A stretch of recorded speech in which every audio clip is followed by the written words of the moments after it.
Here is a golf swing. This student is dealing with a pretty unique pattern. He's playing with an open lower half and a draw-shaped upper body. It's a bit funky, but he's got a lot of power. From that setup, he struggles to turn his hips through impact in a standard position, so he's been living in a push-draw pattern. His misses are big over draws or hooks with the occasional block right, and like most golfers in this pattern, he's getting a few fat shots and thin shots mixed in. So here's the question: do you see what we can work on to help him control his path? Well, here's the solution. So there's two ways to look at this fix. Number one, if you want this in-swing principle fix without addressing the setup, what I would be working with him on is, as we take this club back to the midway point, we're going to put a club on the ground right there. We want to level these out. So this looks good. From this point, you want to feel like those hands are going straight up to the sky, and that'll get you to that secondary plane line a little bit better. And you want to stop your backswing here where this left arm starts to bend. That's all you need, but get this guy way up to here,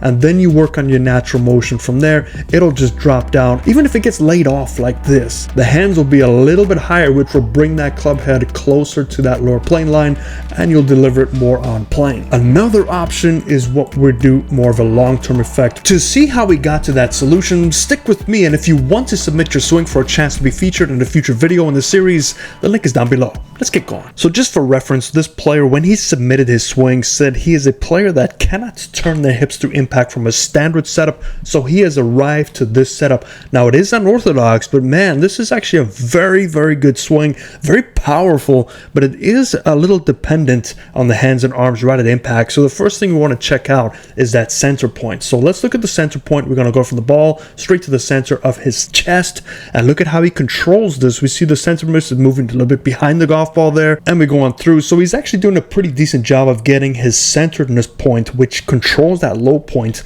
ahead of the golf ball. However, because our tilting is a little bit too much based on where our center of our hands are, when you increase that tilt, your hands will be pushed out to create that connection. But remember, that's going to give you much more forward press along with that weight distribution ahead of the ball. That ball's too far back now, and now all of a sudden we have to engage the hands and arms. Now this could be, I'm not sure what his traditional setup was like, but the reason I see a stall is because we're rotating. Look how much we rotate through the golf ball here, and all of a sudden we have to stall the rotation while our hands now engage to throw down at that golf ball. Now the good thing about this is we don't necessarily lose much posture, but we do start to stand up. So we can see our lower body on this right side of the screen will move up to create some room to allow him to throw that club a little bit early. So this could be multiple reasons, but for this swing alone, if we don't touch the setup, there's only a couple of options we have to work with, and that's looking at your plane line. So right side of the screen, we're going to see how do we get to that secondary plane line. We get to the secondary plane line almost there, so we're not quite high enough with our arms. Now you notice that the arms on the left side do break down. Now if you take a look at when they don't break down, it's right about here. So if we can get him to stop his backswing here in terms of rotation, there's plenty of rotation, we're still in our posture, so there's not much of an issue. However, look at the right side, we are below the initial plane line, so we would have to get this to work its way higher, and then we can work our way to drop down a little bit more naturally and not have such an inside to out pass. So this is what we're looking for.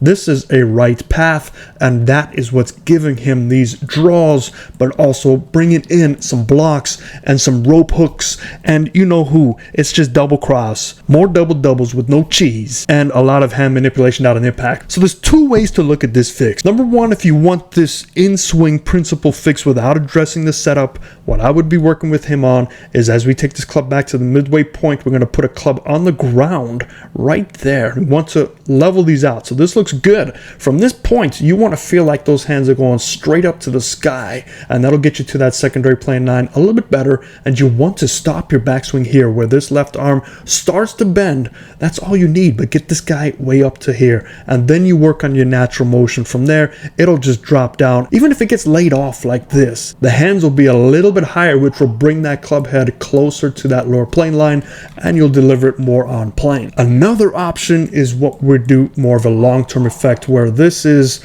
a lot more work up front, but the benefits will be a little bit better as we level these shoulder tilts out, so it's not as much. We get our hands to be out, and we put the golf ball just a little bit more up in front, and then we start doing a little bit more traditional lower plane, upper plane motion. But again, This is up to the individual. I would go with the first option to see if that makes it a little bit better for you.